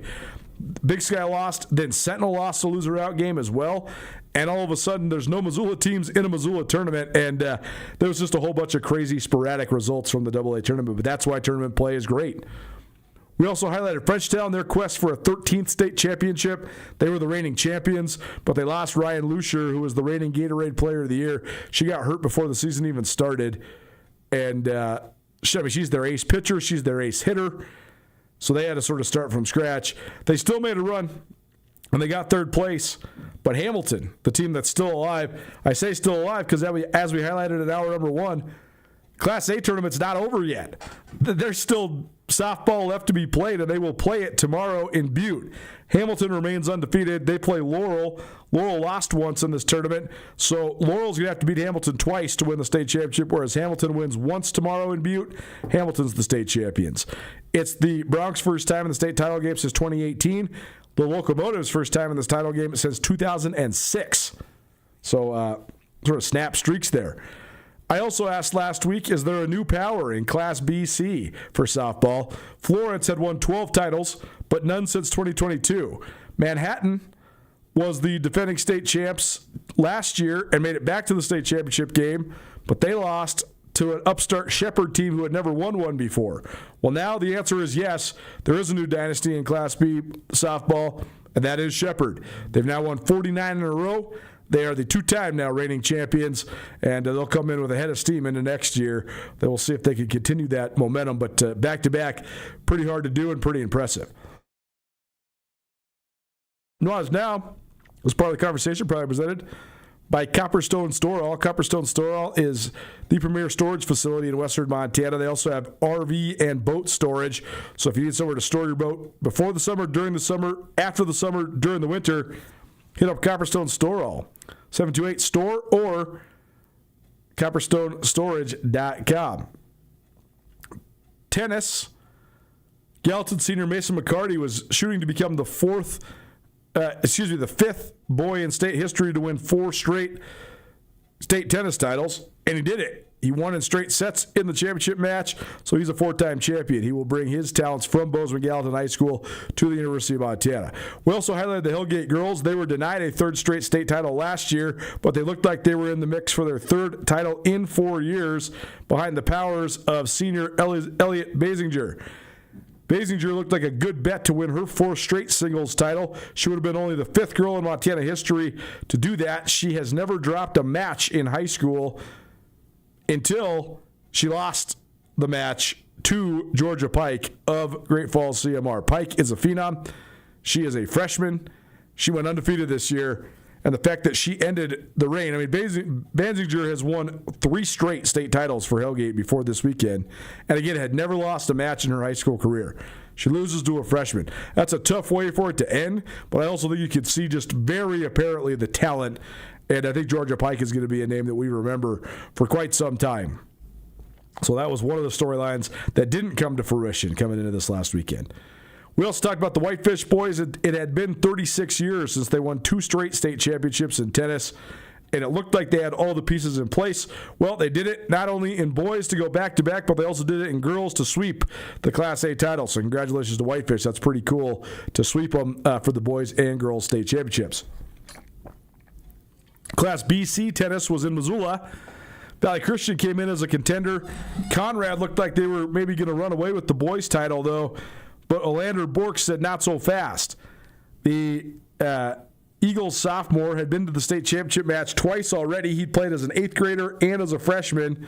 He looked like he was the guy that was in the driver's seat to win the individual championship, and that's exactly what he did. That also helped Valley Christian to their second straight team title. On the girls' side, his little sister is also an awesome tennis player. She's only an 8th grader, Tia Bork, and she won her first state championship as well in her first state competition. So great job by her and great job by Valley Christian. Valley Christian, it's a private school here in Missoula. They've had fluctuating enrollment over the years, but I know their enrollment right now is strong. And they were sort of absent from the conversation of sports in Missoula, but lately they've been in it. And that's because of track and field. They've been good. Tennis, they've been outstanding. I mean, this is their back-to-back tennis titles. I don't think they'd won a state championship in anything in over a decade. Now they got back-to-back tennis titles, which is pretty cool. They've been good in basketball. They made the playoffs in football. So it's a good group of athletes there at Valley Christian right now, and just gives us another Missoula high school to talk about. Well, it's now 102.9 ESPN Radio coming to you from the Grizzly Disposal Studio. Grizzly Disposal has one bin recycling. They can pick it up from your house a couple times a month. Plastics, cardboards, cans. Let Grizzly Disposal take care of it for you. You want to make the switch, add the service, or both, 406-541-7171. That's 406-541-7171. Grizzly Disposal, only bears that should be in your garbage. Finally, in track, I thought that the all-class state records were up for grabs in the 100 meters.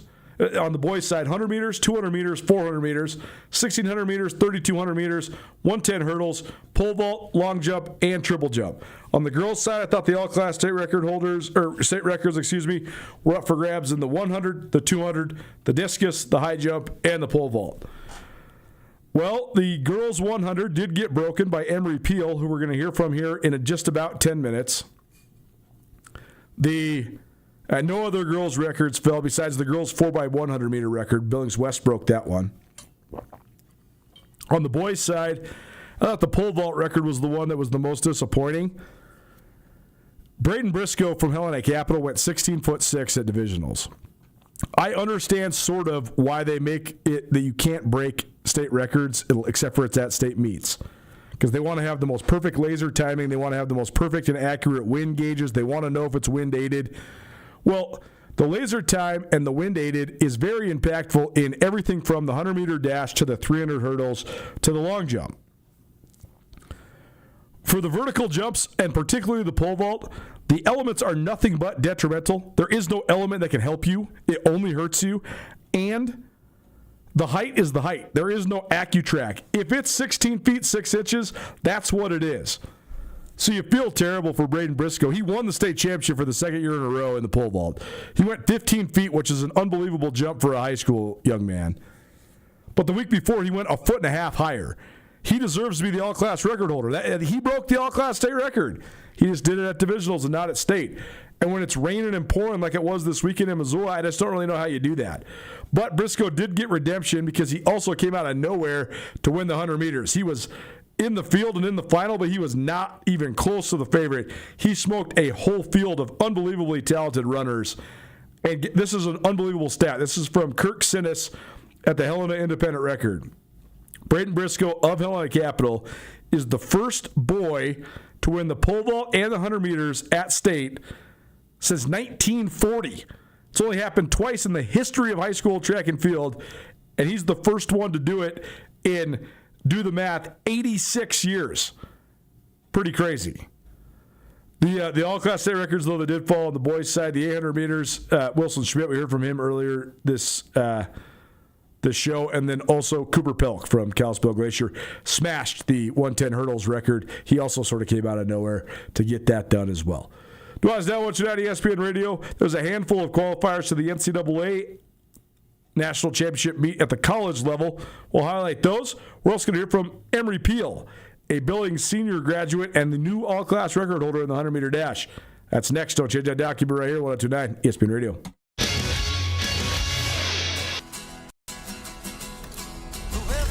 Around here, we see a lot of people head out. No matter where they're going, we just make sure they're ready. Before you hit the road, Get a pre-trip safety check at Les Schwab Tires. It's free. Plus, this May, save up to $200 on select sets of 4 tires. If we can't guarantee it, we won't sell it. At Shields, we're anglers, endlessly seeking and refining techniques. We're hunters and storytellers, because we've been out there. We're experts that put products and gear to the test, so we can share that knowledge with you. At Shields, we understand your outdoor journey and the path you're on, because we walk it too, every step of the way. Shields, right there with you. Mountain Town Vacation Rental Management, your local partner for vacation rental success. We provide a fully customized hosting experience tailored to your needs and goals. Your home is listed on every major site, helping you maximize visibility and bookings. And our local team is available 24/7 to handle guest needs and booking inquiries. Let us take the stress out of managing your vacation home. Contact us today at mountaintownvrm.com or give us a call at 406-369-3080.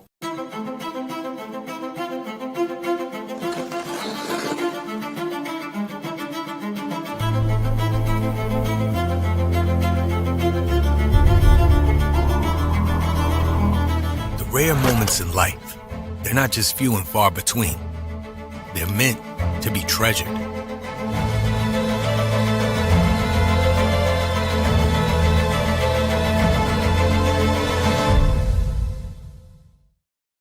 Bring the whole family to the Stone of Accord for a wonderful brunch. From traditional comfort food to eclectic specials, there's something for everyone to enjoy. And it wouldn't be a proper Missoula brunch without an Irish coffee and a mimosa. The Stone of Accord, Irish fare with Montana flair. Restaurant, liquor store, and casino. At the Stone of Accord, we use the freshest ingredients to create our homemade traditional Irish classics, fresh salads, and creative specials. Come enjoy our warm, family-friendly atmosphere. The Stone of Accord, Irish fare with Montana flair. Restaurant, liquor store, and casino.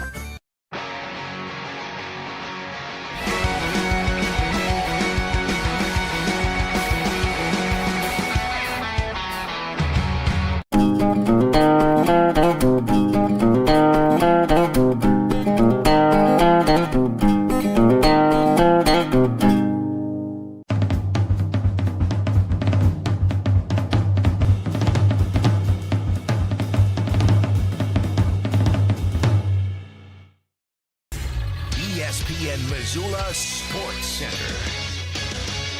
It took until the wee hours of Saturday, but the Spartans have their first ever state baseball championship. Hello, I am Coulter Nuanez. Missoula Sentinels baseball team made history just after midnight Saturday morning. The Spartans, who were the Western AA's top seed headed into the first ever Class AA baseball tournament, leaned on a strong start and a solid finish to prevail over Eastern AA champion Bozeman Gallatin 6-3 in the first ever AA baseball championship at Three Legends Stadium in Butte. The championship was moved to Friday evening to avoid poor forecast on Saturday, and then delays ensured it didn't start until after 10 p.m. High school baseball in Montana is in its 4th season, and Sentinel concluded its 2nd season with a state title and on a 7-game winning streak. The Raptors were in their first year ever. Sentinel finishes 15-8, and Gallatin finishes 18-2. Sentinel junior Stellan Ridley led the charge with a pair of RBI triples for the Spartans, while Owen Dale also batted home too, as Sentinel earned its first crown. With the weather in Polson seeming to hold off just long enough to crown an AB state champion, Big Fork took home the program's first ever baseball title on Saturday at O'Malley Park. Big Fork held off Dillon 7-2. Hayden Mayer threw a complete game for the Vikings while also carrying the offense. His double with the bases loaded cleared the bases and gave the Vikings a 3-1 lead. For all the news on the spring state championship weekend that was, tune into Nuanez Now between 4 and 6 p.m. on 102.9 ESPN Radio.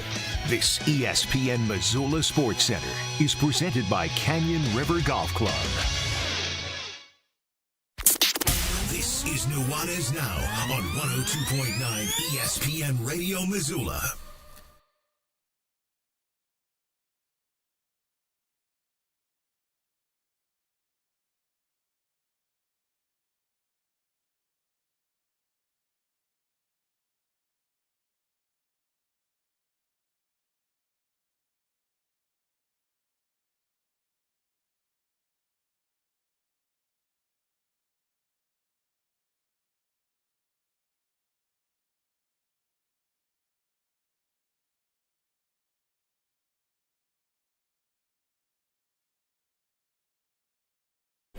Welcome back. 102.9 ESPN Radio, SWX Montana Television, and the ESPN MT app. I'm Colter Nuanez coming to you through the Grizzly Disposal Studio here at the Missoula Broadcasting Company. Grizzly Disposal, locally owned, veteran-owned, and the only Bears that should be in your garbage. It's funny, my brother, who is younger than I am, he had his kids quite a bit before me. My only son is about 2.5. His oldest son is 9, so like 7 years apart. And but I got plenty of kid time because I lived full time and then part time with my brother when the kids were little. We lived together in Bozeman, and it's all to say that my older nephew Ellis, his favorite movie was Trolls. Then it became Moana, but it was Trolls, and that song is from Trolls. And you know this if you have kids, we try to limit the screen time. Everybody does, but every once in a while they want to watch a movie or whatever. And my son has only really ever watched 3 movies: Finding Nemo, Toy Story, and The Incredibles. And he loves all 3. But we've been trying to diversify the interest because I actually like all 3 of those movies too. But you know how it goes. Like, do you really want to watch Toy Story for the 11th time? I don't know. Well, so you're trying to introduce it. Well, it's funny because I got tired of Trolls when I lived with my brother because Ellis watched it so much. But then now I'm sort of yearning for my son to get into it. But I tried to show it to him, and he thought it was scary. Scary, Dada. So no Trolls yet at our house. No, it's now 129 ESPN Radio, SWX Montana Television, and the ESPN MT app. You heard this on the Sports Center in hour number 1, but the MCLA Division II All-American teams were announced over the weekend, and a huge honor for Montana's Joey Kortner. Joey Kortner was the MCLA Player of the Year as the goalkeeper for the Grizz lacrosse team. He was also named a unanimous first-team All-American. Alex Wider of Montana, a defenseman, was also named a first-team All-American as well. Vernon Laux of Montana State was a second-team All-American as an attack man. Dexter Tedesco of Montana State was a third team as a midfielder. And Sully Kroger of Montana, Reese Barron of Montana, Reese McIntosh of Montana, Mason Slapper of Montana. They were all named to the honorable mention All-American team as well. Alex Heck, also a defenseman for the Grizz, also landed on the All-American team too. So a ton of representation for the Treasure State and a ton for the Grizz, ton for the Bobcats. Both those teams were expected to make at least maybe make runs at the national tournament. Both of them lost in the first round, so that was a little bit of a bummer for the state of Montana. But make no mistake, lacrosse certainly growing in the state of Montana, and I expect that to continue. I do think that it's not a coincidence. Carolyn Hawks from Montana State talked about trackflation on this show last week. I do think that we're seeing some of the sports that maybe have gotten overshadowed a little bit gain some more traction, especially out west, right? Lacrosse is big time in the East. It's just taking a little while to get out west. But now we have high school baseball, lacrosse, hockey, I think is becoming much more popular in Montana. Track and field, I think, is surging like never before. It's cool to see. It's just more opportunities for young people. I always wonder, like, how many athletes played multiple sports but never played a sport where maybe they could have been the best at it. Like I was a good baseball player. I was a good football player. I was a very average basketball player. But what if lacrosse was like my best sport? I just have no idea because I've never played lacrosse in my life. Like, it would be a bummer, right? Yeah, but I have a whole theory about this and like how it impacts international and Olympic sports too. But we'll save that for a different day. But cool to see all those athletes thriving. On the college track and field note, Kevin Swindler of the University of Montana, a pole vaulter, he tied his school record at the NCAA first round, which is the West Regional, and that got him a top 12 spot, and he is headed to nationals. He's the only Grizz that will represent University of Montana track in Eugene. For the Bobcats, you have 3 individuals. Sydney Brewster, a multiple-time conference champion in the shot put. She placed 5th in the region, so she's headed back to Eugene. Rob McManus, who's a 3-time Big Sky champion in the 3,000-meter steeplechase. He's going back to nationals for the 4th time in a row. We are efforting him, hoping to get him on the phone sometime tomorrow. Tilde Bjerreger, who is an outstanding freshman from Sweden, at Montana State. She qualified individually in the hurdles and is also on the 4x400 meter relay team that is going back to nationals. That team set the school record again to punch their ticket to Eugene. Bureger's on that team. Carolyn Hawks is on that team. Julia Gandolfi is on that team, and Peyton Garrison is on that team. So you have those four, plus then Bureger, who's a crossover. She goes individually as well, and Rob McManus and Sydney Brewster. So 6 for Montana State going to nationals, and 1 from the University of Montana going to nationals as track season hits its peak. Speaking of track, one of the most impressive records of the weekend was set by a young lady who also just graduated. We'll hear from her right now. Time for our senior spotlight. We're going to have several senior spotlights this week because spring sports now in the books, and there was a ton of state championship action over the weekend. We're joined now by a young lady who set the all-class state record in the 100 meters and took home several gold medals. Did you graduate? When do you guys graduate at Billings Senior, Anne-Marie? I graduated last Sunday. Oh, very good. So a pretty good week for you. You get divisionals and then state and also graduated. So pretty darn cool. So, I mean, to start there, how does it feel to know that you're a high school graduate and now sort of the high school sports part of your career is sort of in the rear view? It feels really good. I mean, everything happened all at once, super fast, but I think I closed a huge chapter of my life in the best way possible. So I have no regrets. Well, you got to take us through just sort of getting mentally prepared for state. First of all, I'm sort of 50-50 on, having to break the state records at the state meet because I just think that ramps up the pressure so much. But that's also what makes track great, right? You got to perform your best when your best is needed. But when you're coming into this weekend and you sort of know that you're chasing state championships but also chasing records, how do you sort of go about getting yourself mentally prepared for that? I mean, for me, I'm a huge overthinker. My brain never shuts off. So mentally preparing myself for a huge weekend like the state championship, I just have to try and shut my brain off as much as I can and just focus on what I know I can do and what I'm good at and just shut everything else, all the other factors out of my head. So like for the state championship weekend, I just tried to think as little as possible. And then like getting into my blocks and stuff, I just try to focus on my arms, focus on my start and my drive, and really just clear my head as much as I can. Well, it was a sort of a start and stop all day on Friday, and then it basically gets called off at 3:30. But then you come back Saturday.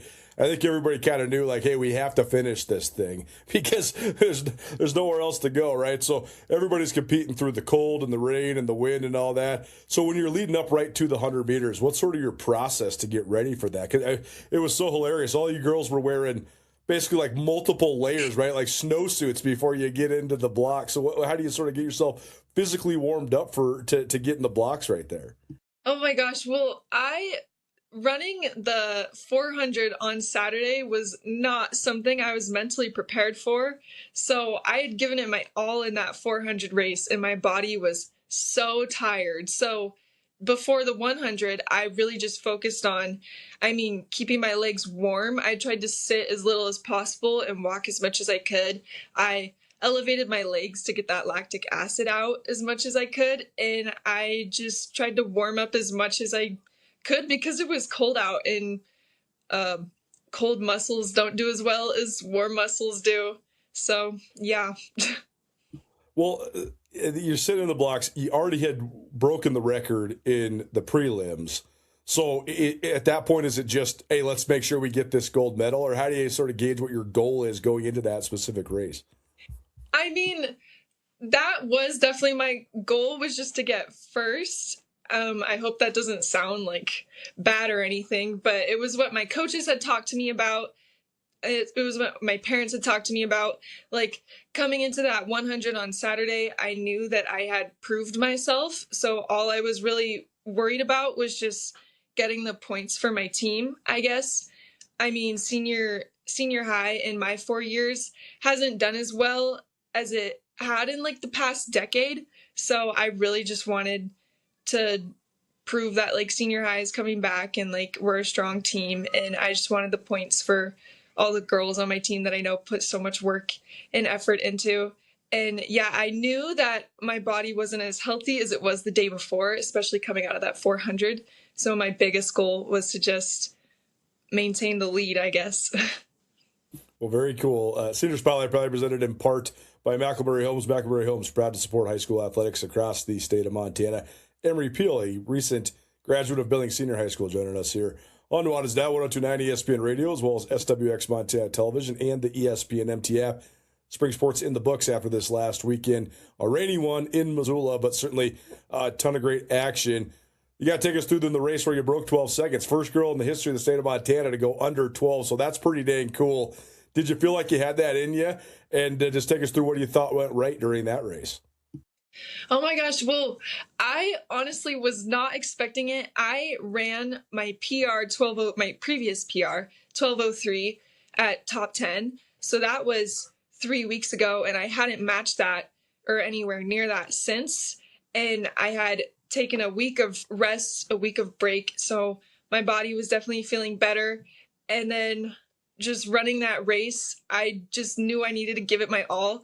I have been telling my team all week, just leave everything you have out on the track. And I think that's what I did. And I screamed when I saw the scoreboard with 11.96. I had no idea I had that in me. But I mean, breaking that 12 point and being the first girl to do it is actually just such an honor. And I know Macy Brandon did it one day after me. And it just goes to show that like our generation of track and field athletes, like we're really changing the game and we're just getting better and better. And I think we're going to see a lot of sub 12s in high school in the next couple of years because there's just so much talent in these younger classes. And I'm just really proud of myself to be the first to mark that new era, I guess. Well, tell me about that part, because that is something I've always loved track and field. And I love the fact that it just is so black and white, right? Your time is your time. You win or you don't, and that's what it is. And I just love the competitive element of that. But you've seen it across the state over the last handful of years. It's getting so much better. I mean, almost every single state record was up for grabs this weekend, whether it's between AA, A, B, C. I mean, you got Class C girls long jumping 19 feet. I mean, it's crazy. It doesn't even matter what size school that you go to. There's such great track athletes in Montana right now. Mm-hmm. Why do you think that is? Where do you think that's coming from? I am honestly not even sure. I just think I know that I'm not sure what the physical part of it is, but I know that like mentally, these girls that I run with and these people I do track with, I can tell that they just want it so bad. And I think that definitely plays a part, just the mentality of it all and seeing how much all these athletes put into these sports. It definitely helps a lot. And I think, I'm not sure. I just think everybody really cares about track and field, and that definitely helps. I think there's a lot of science behind it too, right? I mean, you've mentioned multiple times already, and just in our chat, that you're taking care of your body, sort of knowing, listening, like how do I get myself to peak physically? It seems like there's a lot of information out there, and I mean, you guys seem like you're very engaged in that, maybe using that to your advantage too. Mm-hmm. So when you're going into balance the amount of events you had, but by the way, Emery Peel joining us here on Nuanez Now 102.9 ESPN Radio, recent graduate of Billings Senior High School. It is our senior spotlight, probably presented in part by Dazzler's Car Wash. So everybody knows about your exploits in the 1 and the 2. You swept those. You got the gold medals in each. When you add the 400 into that, and then you also have to run on both relays, what's the balancing act like to make sure? I mean, because the 400, you have to empty the tank, right? And you went out and got a silver medal in that one, too, so that's sort of like icing on the cake. But how do you sort of manage all of that when it is such a heavy load? This weekend was tough because coming into it, I was mentally prepared to run that 400 on Friday, and then we got that delay. And it totally messed everything up. I had to have a talk with my coaches if I even wanted to run the 400 because that race takes everything out of you. You genuinely leave all of your energy out on that track when you run the 400 and your legs just are on fire afterwards. And I knew I wanted to do my best in the 100 and 200 on Saturday. So having to run that 400 on Saturday, I just wasn't sure about it. But my coaches just told me that I just needed to take care of my body afterwards, and I would have a long enough break after the 400 to still do well in the 100 and the 200. So really on Saturday, it was just about like giving my body adequate rest and just mentally preparing for my races, knowing that like I would have to exert a lot more energy than I previously thought because I'm coming out of a 400. And then the relays, I love the relays. I think playing volleyball for most of my life, I am just acclimatized to team sports. I love the energy and the friendships that come out of team sports. So when it comes to the relay, I have no problem running them because I love giving it my all for my teammates. And so the 4x1, I was so sad that that was my last 4x1. That was like one of my favorite 4x1 teams I've ever ran on. And then the 4x4, I just knew I wanted to run it for my girls. So I really never have any trouble running those. Well, it's awesome. That's what makes track so great, right? The individual element and the team element sort of combined into one. The sprint relay was a really fun event to watch, too, because you guys were cooking. But Billings West, I mean, just blew the doors off of it. So, I mean, what did you think of being in that race? Because you guys got third with a really good time. But, I mean, to go under 48 seconds like that was pretty darn impressive from the West girls.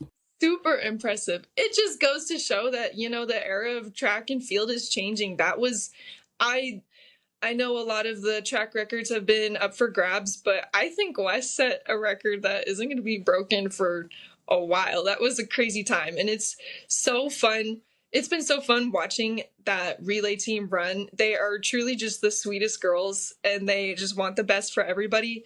And I think they were really deserving of that time, and I was really proud of them.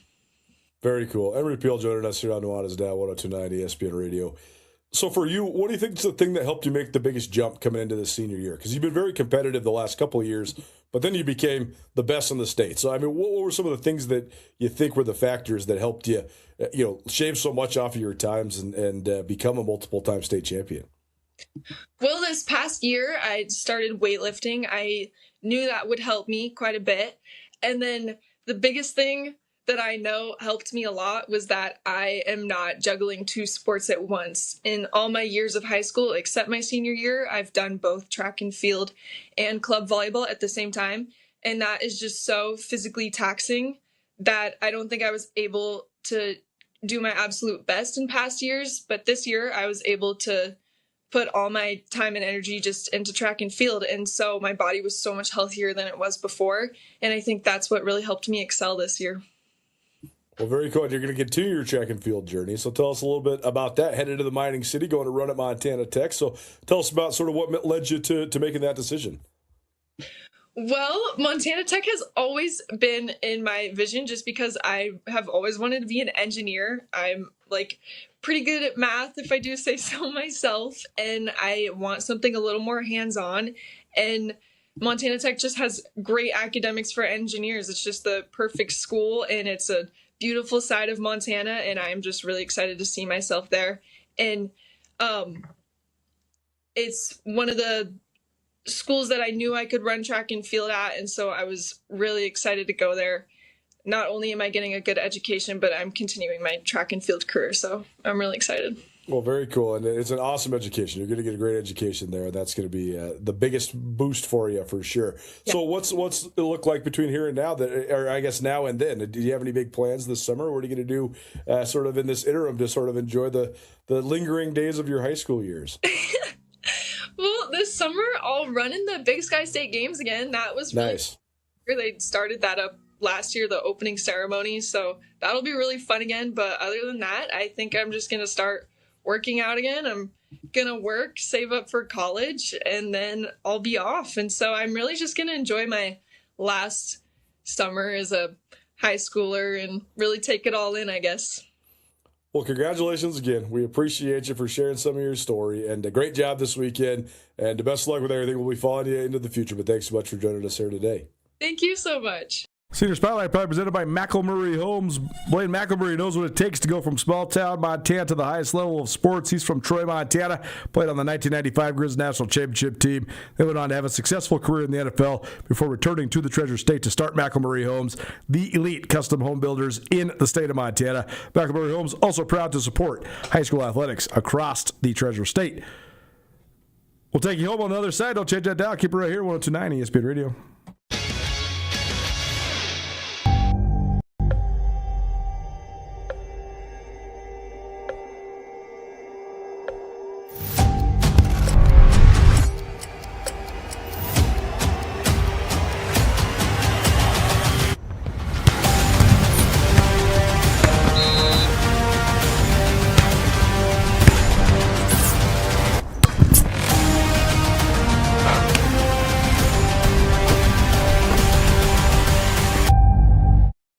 whole family to the Stone of Accord for a wonderful brunch.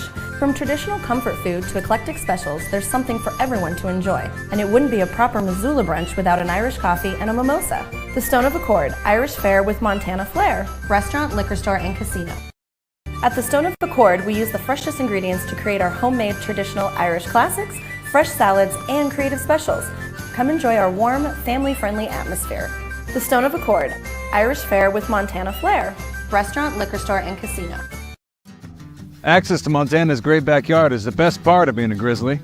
At the University of Montana, our classrooms are the mountain peaks, river valleys, and never-ending plains of the Big Sky Country. We provide students with the hands-on training to protect and enjoy hunting, conservation, and stewardship. UM launches the careers of outdoor leaders so that they can protect our traditions and ensure they are passed down for future generations. Because what's made in Montana is remaking the world. Why would any business let you use their product and give you 365 days of reassurance? Mattress Firm does because they believe in their mattresses. Save on top brands like Nectar, Tempur-Pedic, Beautyrest, Serta, Stearns & Foster, and others. Mattress Firm carries $149 mattresses all the way up to the luxury Purple Rejuvenate Premier. 0% in payments as low as $39 a month, along with 365 days of reassurance. See why Mattress Firm is Montana's best place to find the sleep you deserve. Mattress Firm, where it's easy to get a great night's sleep.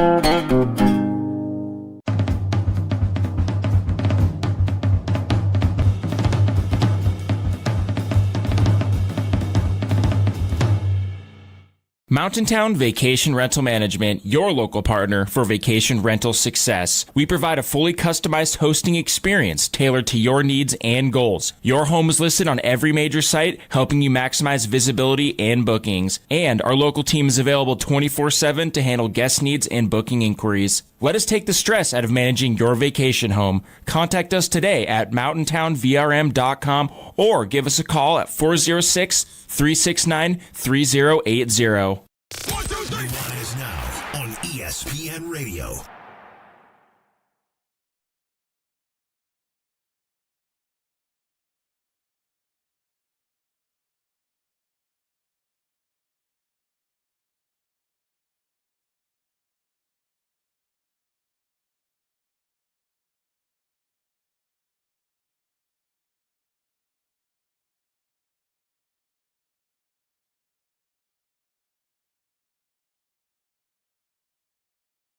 Okay, so here's something that you probably don't know about me.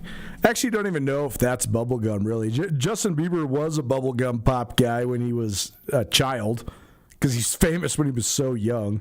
Now he's become like a polished, sophisticated, revered musical artist. I mean, I think that most people that are into music at least have respect for him, even if they don't like him. He's insanely talented. But I kind of have a sweet spot for just some sorts of like just pop type music, right? Like I can take it or leave it with like the Backstreet Boys and NSYNC, but I don't hate it. It's okay. I tell you this: there's a lot of other pop music, especially contemporary pop music, that I like a lot less than boy bands. We were having a funny conversation the other day. My wife and one of her good friends, they love some of this trashy TV. I know if you're a man, you're probably in the same boat that I'm in, where, you watch it because it is funny and it is sort of entertaining, even if it's completely vapid and mindless and silly. It's also just something to connect on, something to wind down on, something to talk about, whatever. But we were watching this stupid show called The Perfect Match. Nick Lachey is the host. We somehow got to talk about pop music, and they were a little bit naive to Nick Lachey. They knew he was like in 98 Degrees, but they didn't really know. There's a couple, again, it's pretty produced and sort of, low-hanging fruit, a lot of the stuff, but there's a couple 98 Degrees songs that are kind of bangers. So I was teasing my wife and her friend that Justin Bieber's got nothing on Nick Lachey. I don't actually believe that that's true, but it's fun to talk about. Nuanez Now, 102.9 ESPN Radio, SWX Montana Television, and the ESPN MT app. Missing the show, we talked all things high school state championship weekend. tennis, softball, baseball, and track, they're all in the books now. So great job by all those athletes. One more softball game because it got delayed at Class A down in Hamilton, but Hamilton will play Laurel tomorrow, 2 p.m. in Butte. Also, now we have come to the by the way, if you can hear everything in today's show on the Nuanez Now podcast, which is available on all your various podcast hosting platforms, rate, review, subscribe. Come to the end of the professional sports calendar as well when it comes to team sports, other than baseball, obviously, which will go on all summer. We'll have a more Major League Baseball-centric diamond time for you later on this week as well. But the NBA Finals are set. San Antonio rises up and wins Game 7 in Oklahoma City. I know Samuel Akem is completely downtrodden and heartbroken. We'll try to not rub that in too much on this week's Inside the FCS. We'll try to not talk too much NBA on Inside the FCS. Talk mostly FCS. That's coming up on Wednesday. But I know other people loved what they saw out of San Antonio. That's a pretty great effort for them to get in. I think it's a huge finals for the NBA. I think it's to be very highly rated. The New York Knicks haven't been in the finals in 25 years. The Spurs, even though they're not a big market, they have been perennially really, really good. The Stanley Cup playoffs also set. The Golden Knights of Las Vegas, they swept Colorado, so they've been chilling, waiting for the Hurricanes. Hurricanes made short work of the Canadians on Saturday night. Carolina comes in. And Carolina, a slight favorite. They got home puck advantage, home ice advantage in this one. But that starts tomorrow. The NBA Finals starts Wednesday, so I have plenty of coverage of both of those coming up for you all week long on Nuanez Now as well. Our Montana Pro Football Hall of Fame coverage will continue. Our prep coverage will continue. Our senior spotlights will continue. We'll see you tomorrow, 4 p.m. Nuanez Now 102.9 ESPN Radio.